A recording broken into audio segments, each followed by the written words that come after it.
할렐루야. 오늘 수요 예배 올라오신 여러분을 환영하고 축복합니다. 우리 인사 한번 나누겠습니다. 잘 오셨습니다. 말씀 연회 받으십시오. 오늘 수요 저녁 예배에 우리가 은혜를 받으신 말씀의 제목은 왜 나라가 분열되었는가. 이 분열되는 것은 좋지 않죠. 이 하나가 되어야지 힘이 있고 또 능력이 있고 질서 가운데 편성이 되는데, 왜 이스라엘 나라가 분열되었는가? 우리나라도 분열이 되어 있죠. 그래서 어떤 그 어르신이 이렇게 전도를 하는데 전도 구호가 Y2 코리아, 왜 이 코리아가 두 개가 되었는가, 나뉘어졌는가? 오늘 말씀 가운데서도 왜 이스라엘이 이 분열, 두 나라로 분열되었는가, 이것은 솔로몬에 관한 어떤 문제로 나타날 수가 있게 되는데, 솔로몬에게 주어지신 하나님의 뜻은 성전을 이렇게 건축하는 것이거든요. 성전을 잘 건축을 해야 되는데, 하나님께서 솔로몬에게 허락하여 주신 그 물질과 그 재력과 또 권위와 또 왕권을 온전히 하나님 나라를 위해서 잘 이렇게 사용을 해야 되는데, 성전 건축과 왕궁 건축까지는 문제가 없었는데 거기서 멈추지 아니하고 또 다른 건축물들을 계속해서 만들기 시작을 했습니다. 그래서 이 열왕기상 말씀을 보면 밀로를 건축하고 또 국고성을 건축하고, 마병을 많이 두지 말라고 했는데 말들의 병거성을 건축하고 또 마병성을 건축하고 다양한 건축물들을 굉장히 많이 또 세웠던 것을 보게 됩니다. 이 열왕기상 9장 또 19절에 이러한 내용들이 기록이 되어 있습니다. 그뿐만 아니라 이방의 많은 여인들을 데리고 와서 여인들에게 마음을 빼앗김을 통해서 여인들이 믿고 있는 이방의 신전을 건축하는 일들이 일어나게 됩니다. 집 한 채 건축하는 일도, 여러분 집 한번 지어 보셨습니까? 자기 집 하나 짓는 것이 평생 소원인 사람들도 많이 있습니다. 집 하나 짓는 것 직접 관여해 보면 보통 일이 아닙니다. 사람을 돈을 주고 사서 자기가 원하는 어떤 뜻대로 설계대로 일을 시키는 것, 그거대로 시키는 사람이 능력이 있는데 일을 받는 사람들은 어떻게 하든지 거기서 자기 이윤을 취하려고 할 것이고, 또 주인은 어떻게 하든지 이 사람을 정상적으로 잘 관리해가지고 원래의 목적대로 철근 하나 빼지 아니하고 설계대로 잘 만들려고 할 것이고, 법칙대로 가면 되는데 이 세상은 어떻게 하든지 눈가림을 해서 이익의 유익의 문제로 인해서 이렇게 서로서로 쫓고 쫓기고 빼앗고 빼앗기지 않으려고 하는 그런 전쟁이 우리의 관계 가운데는 실질적으로 늘 존재하는 것을 이렇게 보게 됩니다. 이 신전, 집 하나 건축도 이렇게 힘든데 이방의 신전을 건축하는 것 보통 일이 아니죠. 근데 이 일들을 누가 다 감당하게 되는가? 하나님께서 솔로몬에게 허락하신 것은 교회를 건축하고 성전을 건축하고 또 왕궁까지는 허락하였지만 그 이외에 자기의 유익과 만족을 위하여서 수많은 건축물들과 또 이방 신전을 건축하는 것, 이것을 통해서 백성들이 이 일들을 감당을 해야 했습니다. 많은 세금을 거두게 되었죠. 그러니까 백성들에게는 부담이 굉장히 컸습니다. 이러한 일들을 통해서 우상 숭배, 또 백성들에게 수많은 세금과 또 짐을 많이 부과하는 일들을 통해서 나타나게 되는 그런 부작용이, 하나님의 뜻이 아니다라고 하는 그런 부작용들이 우리가 오늘은 12장 말씀을 대면하고 있지만도 지난주에 우리가 11장을 나누었는데 11장 후반부 가운데 솔로몬의 대적들이 일어나는 것을 보게 됩니다. 하닷이라는 사람이 일어나고 르손이라는 사람이 일어나고, 오늘 다루게 되는 여로보암이라고 하는 사람이 일어나게 됩니다. 여로보암은 누구인가 하면, 여러분 솔로몬은 다윗의 족속인데 다윗의 족속은 이 유다 지파입니다. 남유다 쪽에 있고요. 그 다음에 이 유다 지파인데 이 북이스라엘 지파의 대표적인 지파는 유다는 남유다의 대표적인 지파고 북이스라엘의 대표적인 힘이 있는 지파는 요셉 지파인데, 여러분 요셉의 아들 가운데 이 첫째 아들이 이 에브라임이죠, 맞죠? 에브라임 지파. 에브라임 지파가 전체, 에브라임 지파를 어떻게 보면 북이스라엘의 대표적인 지파라고 하는데, 북이스라엘 사람 중에 한 사람이었던 이 여로보암이라는 사람을 굉장히 많은 그 노역을 시키는 감독관으로 이 솔로몬이 세우게 됩니다. 왜 솔로몬이 이 일들을 세우게 됩니까? 일을 많이 시켜야 되는데 북이스라엘 나라 사람들을 통해서 어떤 일들을 하고자 하는 일들이 있었던 것입니다. 솔로몬이 이 청년의 부지런함을 보고 요셉 족속의 일을 감독하게 했다라고 또 성경은 기록을 하고 있습니다. 이 일들을 통해서 앞으로 전개될 이스라엘 나라의 상황이 어떻게 될지 예상이 되기도 합니다. 솔로몬의 때 가운데 성전 건축뿐만 아니라 다른 것들이 계속 세워지고 백성들은 점점 시달리게 되고 세금은 많이 거두게 되고 말씀 중심보다는 이방인의 신전이 많아지고 혼합신앙이 많아지게 되니까 하나님께서 반드시 징계하고 심판하는 일들이 드러나게 되는데, 이러한 과정들 속에서 지금 오늘 본문 가운데 등장하게 되는 여로보암이라는 사람이 등장을 하게 됩니다. 그리고 이 사람이 수면 위로 떠오르게 되는 시점을 열왕기상 11장 후반부 가운데 드러내게 되는데, 하나님의 사람이었던 아히야라는 사람, 우리가 오늘 읽지는 않았습니다. 오늘 12장을 다루고 있는데 12장 내용 가운데 들어가기 이전 가운데 11장 내용을 조금 대하고 있는데, 아히야라고 하는 선지자를 하나님 등장시킵니다. 여러분, 다윗 시대 때에는 하나님의 사람 그 선지자가 누구로 여러분 기억하고 있습니까? 다윗이 잘못했을 때 지적해 주었던 사람이 누군가요? 나단 선지자죠. 나단 선지자 이웃 가운데 계속해서 하나님의 나라를 올바르게 세우기 위해서 쓰임받았던 선지자가 바로 아히야라고 하는 선지자인데, 하나님은 아히야 선지자를 세우셔서 아히야 선지자 입에 말씀을 넣었습니다. 그리고 우연처럼 보이는 상황이지만 아히야 선지자와 그리고 이 여로보암 감독관이 적절한 장소에서 만날 수 있도록 하나님께서 섭리를 하는 장면이 11장 후반절에 나옵니다. 그래서 우리가 11장 29절 말씀을 보면 여로보암이 예루살렘으로 나아갈 때 아히야가 길에서 그를 만나게 되는 장면이 나오는데요, 우리 오늘 11장 29절 말씀을 한번 읽어봤으면 좋겠습니다. 11장 29절 말씀 같이 한번 읽습니다. 시작. 그 즈음에 여로보암이 예루살렘에서 나아갈 때 실로 사람 선지자 아히야가 길에서 그를 만나니 아히야가 새 의복을 입었고 그 두 사람만 들에 있었더라. 이렇게 만나는 장면을 성경은 소개를 하고 있고, 근데 이 아히야 선지자가 새 옷을 입고 입었습니다. 깨끗한 새 옷이라는 것이죠. 근데 그 옷을 갑자기 벗어서 12조각으로 나뉘게 됩니다. 12조각은 이스라엘 나라를 뜻하죠. 이 12조각을 찢어서 감독관이었던 솔로몬이 세웠던 그 감독관이었던 이 여로보암에게 주면서 네가 10지파를 담당하게 될 것이다. 이 뜬금없이 그런 선지자로부터 하나님의 말씀을 이 여로보암은 받게 되지요. 너는 10조각을 가지라. 하나님의 말씀이 내가 이 나라를 솔로몬에게서 찢어서 빼앗아 10지파를 너에게 줄 것이다.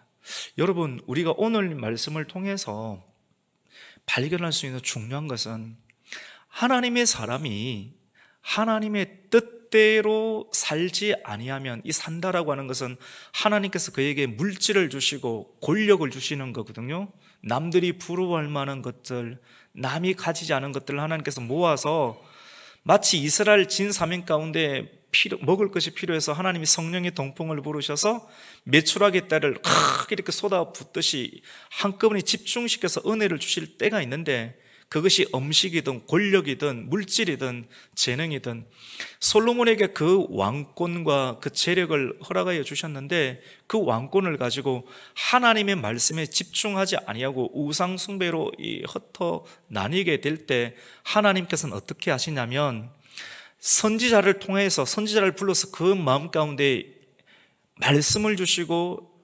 12개인 이 지파를 나누어서 솔로몬이 잘못했던 것을 지적하기 위해서 이 북이스라엘 지파의 감독관이었던 여로보암에게 이 10개의 지파를 나누어 준다라고 말씀을 합니다.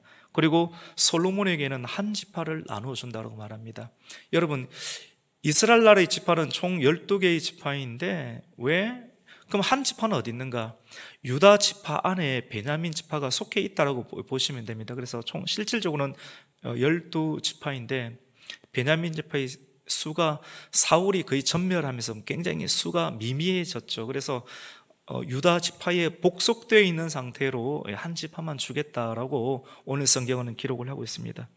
여러분, 이 말씀을 통해서도 우리가 하나님의 뜻에 맞도록 생활을 하지 아니하면 우리가 누리고 있는 것들이 하나님의 주권 가운데 빼앗겨서 누군가에게 줄 수 있다라고 하는 거예요. 굉장히 교리적이지 않고 실질적으로 우리가 하나님 주의를 거룩하게 지키라, 또 하나님의 물질을 온전히 드리라, 하나님의 은사를 하나님의 교회를 위해서 잘 사용하라, 하나님이 주신 것들을 하나님의 뜻대로 사용하지 아니하고 내 의도로 방향대로 쓰면 하나님께서 그것을 빼앗아서 하나님의 마음에 맞는 사람에게 줍니다. 우리는 성경을 통해서 이 예를 굉장히 많이 봅니다. 사울에게 하나님께서 그에게 왕권을 주셨지만 사울이 하나님 말씀에 순종하지 않아자 그 왕권을 누구에게 빼앗아서 줍니까? 다윗에게 주죠.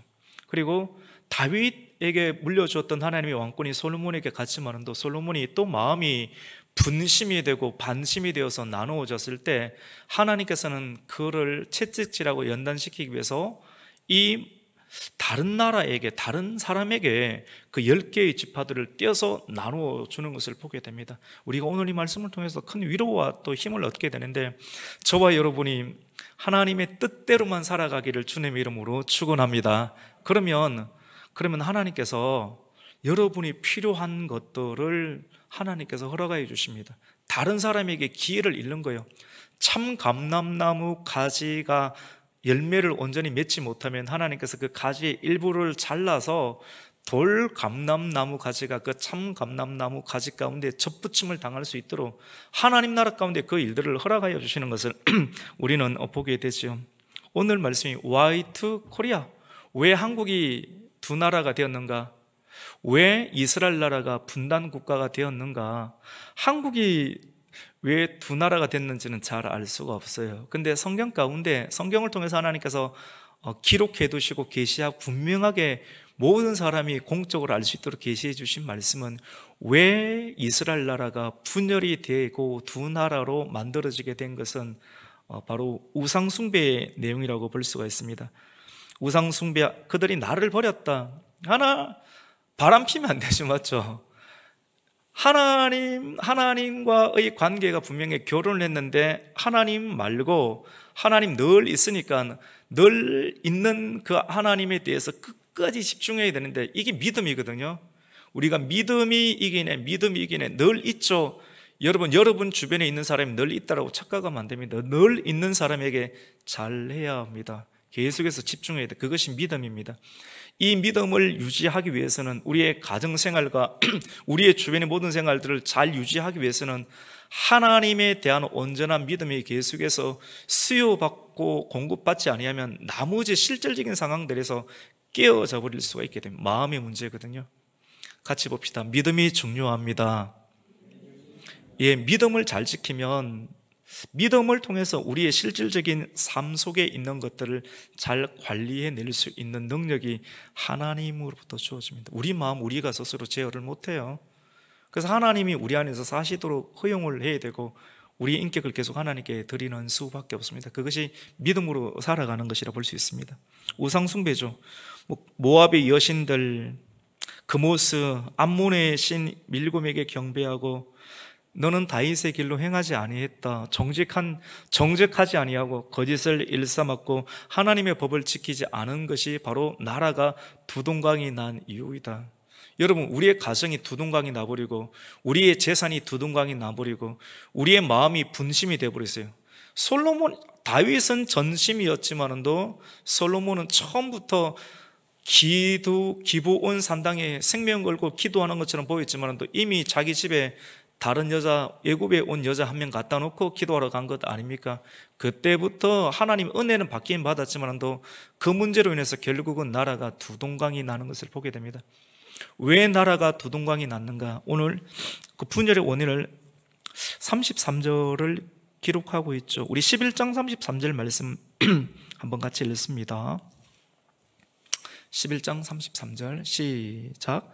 이는 그들이 나를 버리고 시돈 사람의 여신 아스타롯과 모압의 신 그모스와 암몬 자손의 신 밀곰을 경배하며 그의 아버지 다윗이 행함 같지 아니하여 내 길로 행하지 아니하며 나 보기에 정직한 일과 내 법도와 내 율례를 행하지 아니함이니라. 그 우상 숭배한 것이고 그 좁은 길, 주님께서 제시하신 그 길에서 빠져나간 거예요. 우리 신앙생활하면서 계속 하나님께서 우리에게 제시하신 길이 있는데 길에서 자꾸 빠져나가고 싶잖아요. 신앙이 떨어지든지 느슨해지든지 빠져나가는 것, 그러면 대부분의 경우는 또 느슨해지는 경우, 이런 부분들은 과연 어떤 문제일까요? 오늘 성경 분명히 말씀을 합니다. 그들이 나를 버리고 시돈 사람이 여신에게 쫓아갔다. 스타벅스 그림 비슷하게 생겼죠. 아스타롯이, 맞죠? 그리고 모압의 신 그모스, 암몬의 신 밀곰, 그들에게 경배하는 겁니다. 여호와 하나님을 경배하기보다 세상의 신들에게 하나를 내어주기 시작하는, 결국은 여러 개를 막 나누어지기 시작합니다. 그리고 정직하지 아니하였고 주님의 법을 따르지 아니하였고 그리고 하나님의 율법을 지키지 아니한 것이 나라가 두 개로 나뉘어지고 분열된 원인이다라고 말씀을 성경은 하고 있습니다. 솔로몬이 여로보암을 죽이려고 합니다. 왜냐하면 여로보암이 선지자로부터 특별한 말씀을 받았죠. 이 말씀을 받았으면 이 말씀의 영향력이 직간접적으로 분명히 드러나게 됩니다. 다윗이 기름 부음을 받고 난 이유 가운데 총명한 눈매가 단순하게 눈으로 드러나는 것이 아니라 용기 있는 행동으로 주변 가운데 드러나서 많은 사람들이 그의 리더십 가운데 순종하게 되죠. 지도자에게 향하는 그런 권력, 집중적인 어떤 마음들이 누군가에게 흩어질 때 최고의 지도자들은 굉장히 빠른 속도로 그것을 감지하게 됩니다. 솔로몬이 하나님의 뜻에 온전히 잘 끝까지 갔다라고 하면 이런 일들이 일어나지 아니하였죠. 그런데 그에게 집중되는 여러 가지 에너지와 인기와 상황들이 감독관이었던 여로보암에게 흩어지기 시작하는 것을 누가 가장 먼저 알까요? 죄를 지어도 이런 것은 다 살아있거든요. 바로 여로보암, 그 솔로몬이 알게 됩니다. 솔로몬은 하나님의 사람이었다면 끝까지 살리는 일들을 해야 되는데 자기가 죄에 빠지고 우상숭배에 빠지게 되니까 사울하고 똑같은 짓을 합니다. 자기보다 유능한 사람 보면 견디지를 못해서 죽이려고 하죠. 사울이 손에 창을 두고 다윗을 죽이려고 했던 것처럼 솔로몬이 똑같이 그래 끔찍한 일들과 사람이 변하는 것은 순식간입니다. 하나님의 은혜가 그 사람에게서 사라지기 시작하면 살리는 일들이 아니라 그때부터 죽이는 일들을 공모하기 시작합니다. 정치 세계랑 비슷합니다.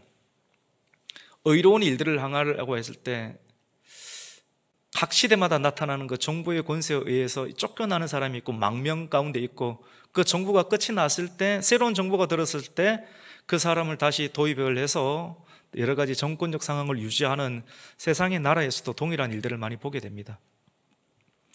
이 솔로몬이 여로보암을 죽이려고 하거든요. 그 말씀 우리 한번 보실래요? 어디 있을까요?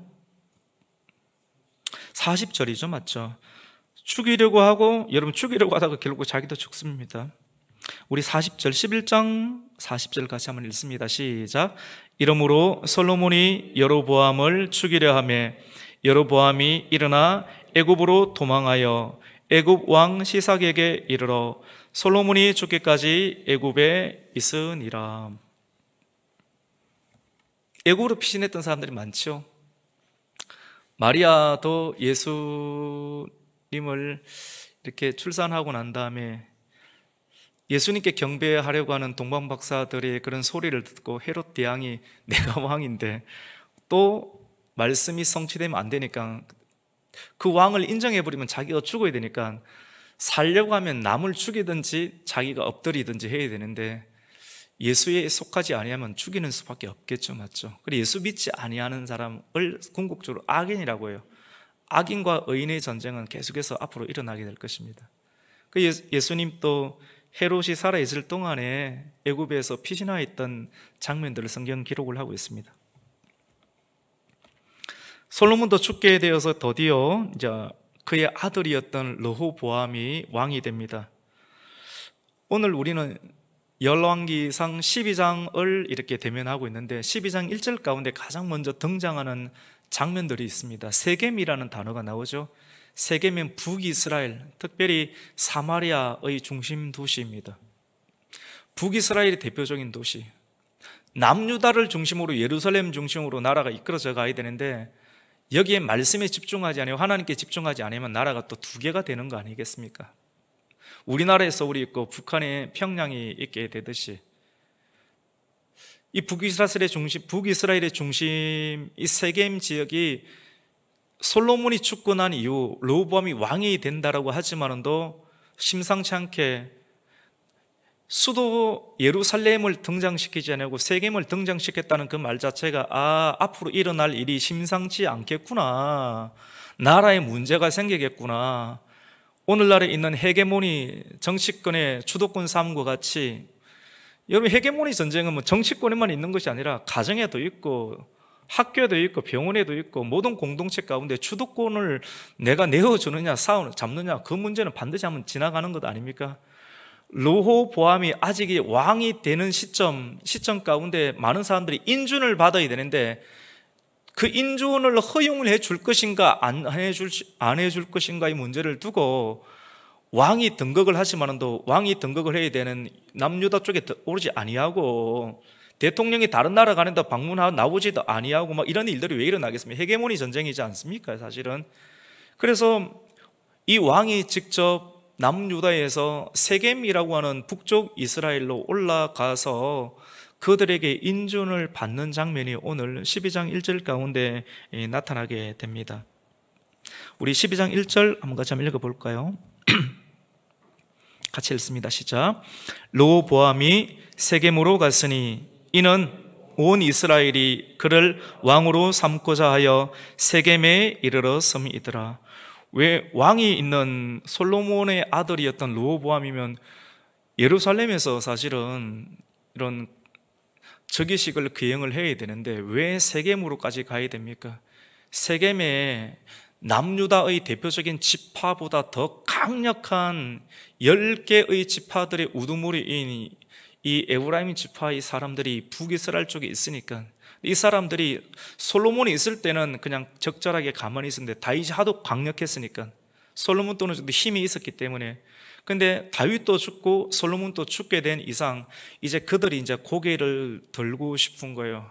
자기 주도권을 잡고 싶은 마음 가운데 지금 그의 아들 르호보암은 뭐 아직 어리고 힘이 없는데 굳이 엎드릴 이유가 있겠습니까? 세상은 어쩔 수 없습니다. 그러니까 끝까지 버티는 것이죠. 버티니까 왕이 직접 세겜으로 올라와서 그들과 대면합니다.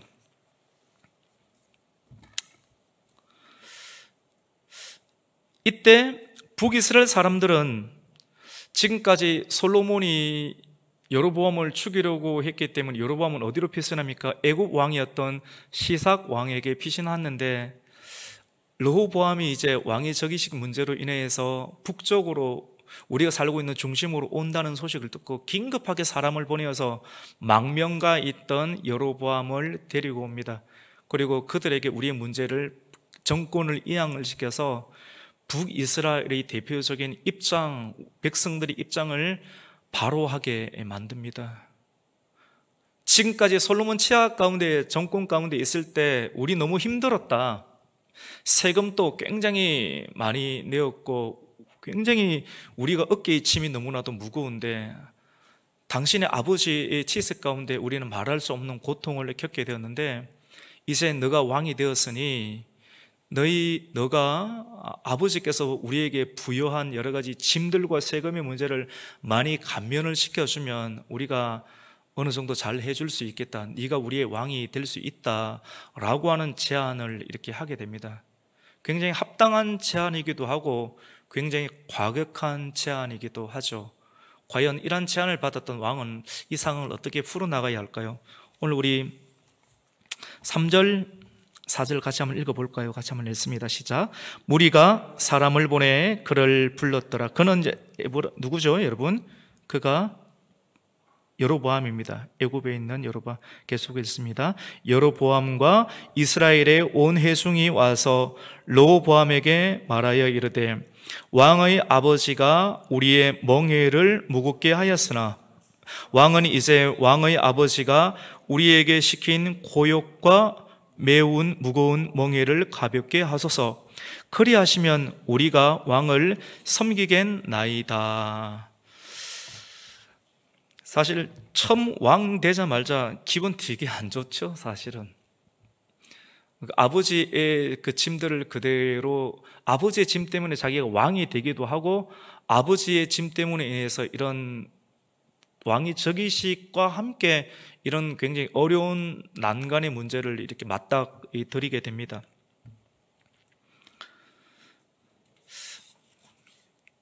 조건을 걸죠. 당신이 진정한 우리의 왕이 되기 위해서는 우리의 요구 조건을 덜어주지 아니하면, 우리가 가지고 있는 땅이 10개고 당신은 2개밖에 없으니까 말이 2개지 하나밖에 없는 상황인데, 표면상의 왕이지만도 우리와 우리의 요구 조건을 충족시키지 않으면 당신 왕 노릇하기 힘듭니다. 뭐 이런 압박이지 않습니까? 여러분, 이게 실제적인 일들입니다. 여러분이 어떤 대표로서 다른 지역에 이렇게 파송이 되고 어떤 기관에 들어가게 될 때 사람들이 고분고분하게 다 엎드립니까? 그렇지 않습니다. 교회도 마찬가지입니다. 담임 목사가 되어서 어떤 교회에, 큰 교회나 이렇게 가면 절대로 쉽지가 않습니다. 교회도 그런데 다른 공동체는 말할 것도 없습니다. 이게 정말 엄청난 능력, 이런 것들이 다 주어지지 아니하면 그 일들을 헤쳐나가는 것이 힘들죠. 아예 맨 처음부터 새로 시작하는 것이 더 나을 수도 있습니다. 쉽지가 않습니다. 요구를 덜어주면 평생을 북이스라엘 사람들의 꼭두각시로 또 살아야 하고, 덜어주지 아니하면 북이스라엘 지파의 반발로 쉽지 않은 왕정시대를 열어야 하는데 어떻게 할까? 이 르호보암은 그들에게 3일간 시간을 달라고 합니다. 3일간의 시간을 주면 내가 답변을 여러분들에게 주겠다라고 이야기를 합니다. 우리 그 말씀 한번 볼까요? 우리 5절 말씀입니다. 같이 읽습니다. 르호보암이 대답하되 갔다가 3일 후에 다시 내게로 오라 하매 백성이 가니라. 세겜과 예루살렘과의 거리가 한 60km 정도 되는데, 차가 없는 그 시대 가운데 오고 가는 인편 속에서 한 3일간의 시간들이 걸리게 되죠. 3일간의 시간 가운데 르호보암은 2부류의 사람을 만나게 됩니다. 첫 번째 부류는 그의 아버지 솔로몬의 신하였던 백발노장들에게 찾아가서 내가 처음부터 이런 난관 가운데 부딪히게 되었는데 이 문제를 어떻게 해결하면 좋겠습니까? 라고 이 백전노장들에게 조언을 구하게 됩니다. 그러니까 어르신들이, 솔로몬의 신하였던 어르신들이 어떻게 젊은 대통령에게 이야기를 하는가, 왕에게 이야기를 하는가. 왕이시여, 왕은 왕이지만도 왕은 엎드려야 합니다. 그리고 백성을 섬기는 자가 되어야 합니다. 우리 예수님께서 이 세상의 왕들은 군림하려고 하는 그런 시도를 항상 많이 하지 않습니까? 근데 그러니까 항상 백성들은 힘들고 고통 가운데 있잖아요. 맞죠? 근데 예수님께서는 참된 왕이시지만도 이 땅 가운데 섬기기 위하여 오셨다라고 이렇게 예수님 말씀하셨습니다. 예수님 말씀과 똑같이 솔로몬의 신하들은 르호보암에게 조언을 하는데 왕이 먼저 엎드려야 하고 그리고 섬기는 자가 되어야 됩니다. 그리고 조금 마음이 불편하지만 마음을 깊게 잘 다스려서 좋은 말로서 당신에게 까탈스럽게 대하는 사람들에 대해서 너그러이 왕이 되는 사람, 지도자가 되는 사람은 급변하게 반응하는 것이 아니라 너그럽게 불편한 소리가 들어온다 할지라도 얼굴이 깨어지지 아니하고 온유하게 너그럽게 그들에게 좋은 말로 대해 주십시오. 그러면 백성들을 그렇게 대해주면 그들이 당신을 참된 왕으로 섬기게 될 것입니다 라고 조언을 해줍니다.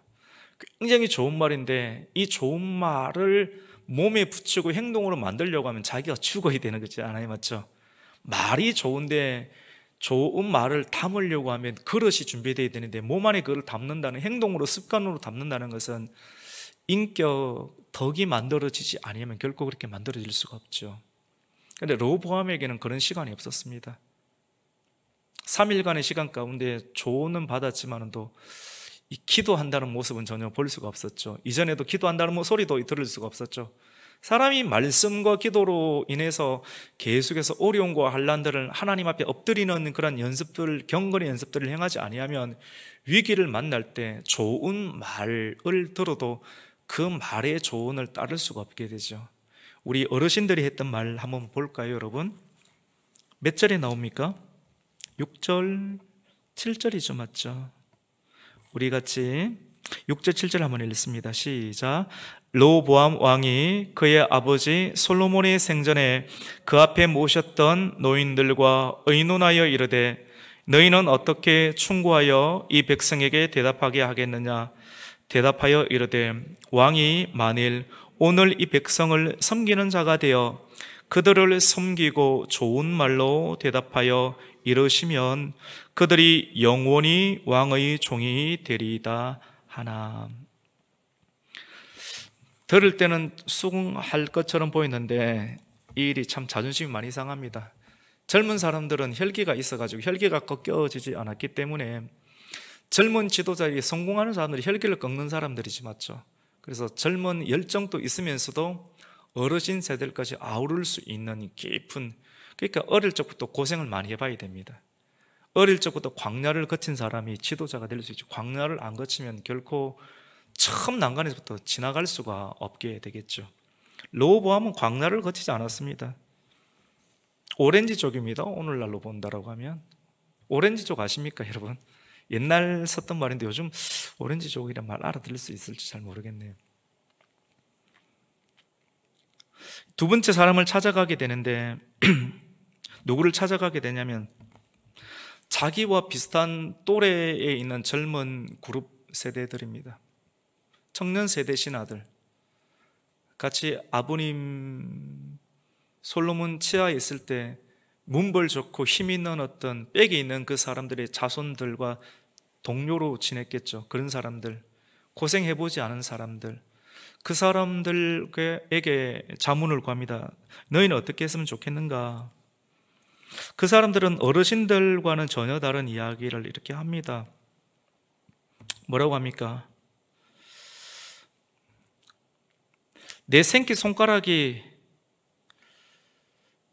아버지의 허리보다 굵으니, 허리를 굽혀서 엎드리라고 하는데 자기는 르호보암의 새끼손가락이 아버지나 신하들의 허리보다 훨씬 더 굵으니 아버지가 했던 것들보다 더 강하게 밀어붙여서 백성들을 한번 쥐어 짜겠다, 이런 식으로 해야지 처음부터 기 안 잡아놓으면 말 안 듣는다, 뭐 이런 식으로 했는데 굉장히 솔깃한 거예요. 세상의 리더십이 그렇습니다. 세상의 군왕들이 하는 어떤 패턴의 방식들이 이렇게 군림하려고 하는, 그리고 쥐어짜려고 하는, 그렇게 하면 말을 듣고, 애굽의 역사이기도 하고 바빌론의 역사이기도 하죠. 하나님의 교회, 하나님의 성전, 하나님 나라를 이루는 솔로몬 우상 숭배했고, 밑에 있는 르호보암이 오히려 이런 소리가 더 강력하게 들리기 시작하죠. 그래서 결론은, 내 새끼손가락이 내 아버지의 허리보다 굵으니 내 아버지는 채찍으로 너희들을 징계했지만 나는 여러분 정갈은 독소가 있지 않습니까? 정갈 채찍으로 너희들을 징계하겠다. 이런 식으로 젊은 사람들의 조언을 듣고 3일 이후 가운데 북이스라엘 사람들을 대면해서 더 강력하게, 굉장히 포악한, 성경은 이것을 포악한 말이라고 하거든요. 따뜻하고 온유한 말이 아닌 포악한 말로서 백성들을 대면하는 모습들을 보게 됩니다. 우리 그 말씀 봅시다. 12절, 13절. 우리가 오늘 15절까지 읽었는데 12절과 13절을 한번 읽습니다. 시작. 3일 만에 여로보암과 모든 백성이 르호보암에게 나왔으니 이는 왕이 명령하여 이르기를 3일 만에 내게로 다시 오라 하였음이라. 왕이 포악한 말로 백성들에게 대답할새 노인의 자문을 버리고, 같이 읽습니다. 어린 사람들의 자문을 따라 그들에게 말하여 이르되 내 아버지는 너희의 멍에를 무겁게 하였으나 나는 너희의 멍에를 더욱 무겁게 할지라. 내 아버지는 채찍으로 너희를 징계하였으나 나는 정갈 채찍으로 너희를 징치하리라 하니라. 끔찍하죠, 맞죠? 이렇게 되면 어떻게 되겠습니까?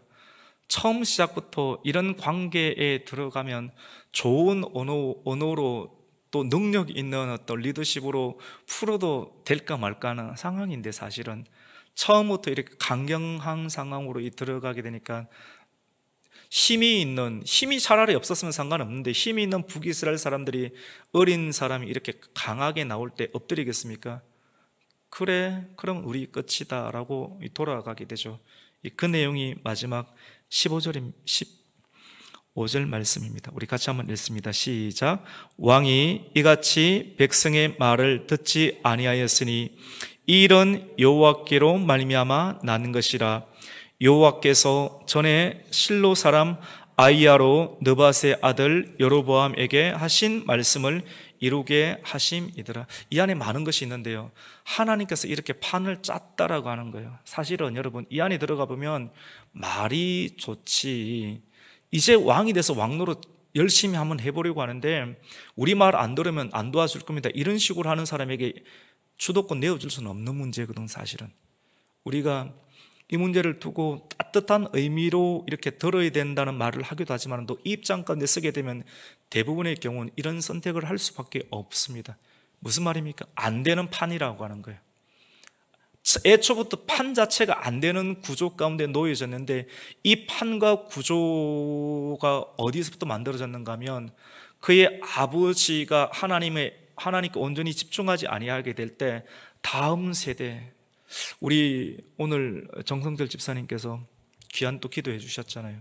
요다엘, 우리 다음 세대들, 이게 와닿는 거예요.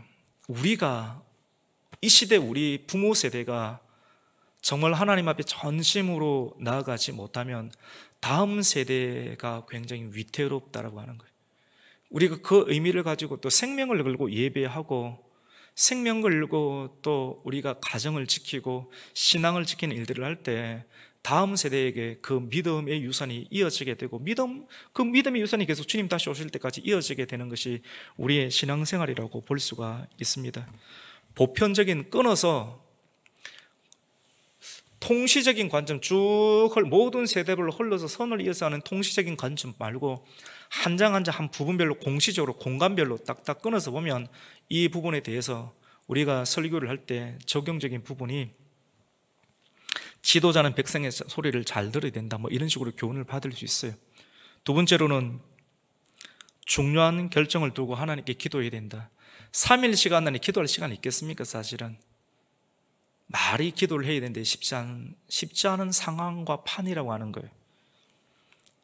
그리고 위대한 지도력은 먼저 섬김으로부터 출발해야 된다고 알고 있지만도 상대가 이런 식으로 나올 때 섬겨지는 것 쉽지 않습니다.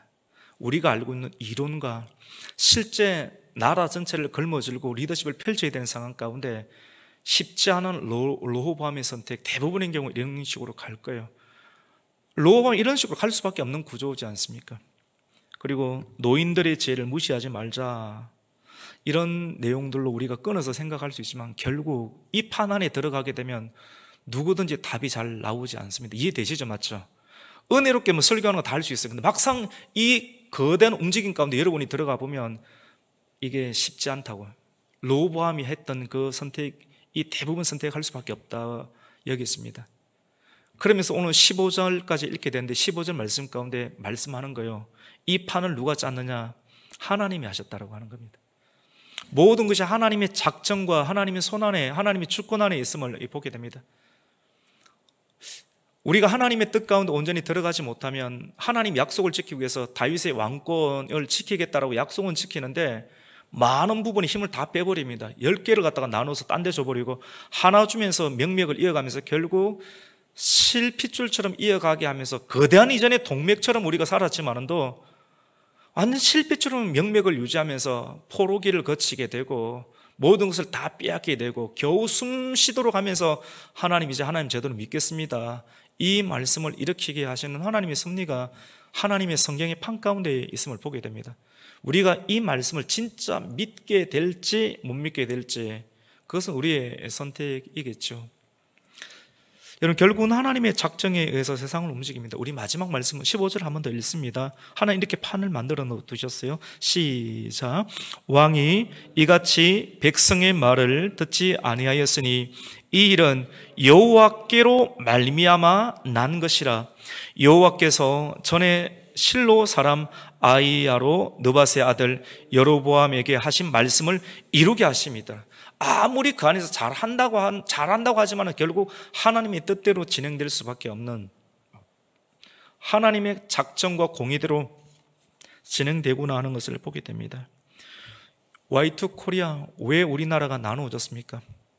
이스라엘의 예를 통해서 본다라고 하면, 이스라엘의 프리즘을 통해서 우리가 본다라고 하면 우상 숭배죠. 몇몇에 기도하시는 분들은 왜 우리나라가 분단된 거, 물론 하나님의 뜻 가운데 있습니다. 그렇게 말하면 가장 편안하고 안전하죠. 근데 성경을 통해서 보면 나라가 분열된 이유, 우상 숭배 때문에. 우리나라의 우상 숭배는 뭘까요? 여러 가지가 있을 수 있겠죠. 근데 대표적으로 신사 참배의 또 문제를 들 수 있겠죠. 예배의 문제이죠. 예배. 다니엘의 예배에 성공했을 때 하나님께서 그를 높이 세우셨고, 신사 참배의 문제에서 한국 교회가 다 엎드리게 되었을 때 그 죄들은 하나님 어떻게 사용하실까요? 성경에는 나와 있지 않습니다. 이스라엘, Y2 이스라엘, 왜 이스라엘이 나누어졌는가? 솔로몬의 그 윗세대의 뭡니까? 우상 숭배의 문제. 우리나라의 분단, 어떤 문제? 그럼 오늘 우리 한국교회, 그리고 지금 빠듯하게 살아가고 있는 우리 기업도시에서 나름대로 꿈을 가지고 살아가는 우리 젊은 세대들은 어떻게 신앙생활을 해야 되는가? 이것이 관건입니다. 우상 숭배하지 말고 한 마음과 일심으로 온전한 마음을 하나님께 드려야 되겠다. 이것이 오늘 저와 또 우리 성도님들에게 주시는 하나님의 교훈이라고 볼 수 있습니다. 여러분에게 우상 숭배는 무엇입니까? 여름 조심해야 됩니다. 장마 조심해야 됩니다. 루즈해지고 느슨해질 때 환경에 의해서 탄탄한 믿음들이, 끈들이 하나씩 빠져나갈 수 있습니다. 이때 강하게 마음을 붙잡지 않으면 그냥 나무 토막처럼 흘러 홍수로 떠내려갈 수가 있습니다. 더 보편적인 예배 가운데 집중하시고 보편적인 예배 가운데 우리가 준비함으로 나아가서 이 장마의 기간들을 잘 지나감으로 우상 숭배에 빠지지 아니함으로 두 개로 쪼개지지 않는, 여전히 집중하고 연합된 그런 힘이 있는 가정과 또 교회를 이루어 가실 수 있는 우리 성도가 되시기를 예수님의 이름으로 축원합니다. 아멘. 하나님 감사를 드립니다. 장맛비가 주르륵 내리는 하나님이 저녁 가운데서도 또 교회를 찾게 해주시고, 또 오늘 열왕기상 12장 말씀을 차근하게 듣고 5분이 지나고 10분이 지나면서 차근차근 쌓인 하나님 말씀 속에서 우리의 삶과 부딪히고 또 선이 만들어지는 은혜를 주시니 감사를 드립니다. 항상 예배를 이렇게 준비하게 해주시옵소서. 상황에 의해서 판단하지 않게 해주시고 차근차근 말씀을 통해서 우리 내면과 또 무질서해져 버렸던 우리의 마음을 다시 한번 더 하나님 질서로 부여하시는 하나님 말씀으로 한 마음과 한 뜻으로 우상 숭배에 빠지지 아니하고 전심으로 하나님께 나아가는 교회와 가정과 성도가 될 수 있도록 은혜 베풀어 주시옵소서. 예수님의 이름으로 기도드립니다. 아멘.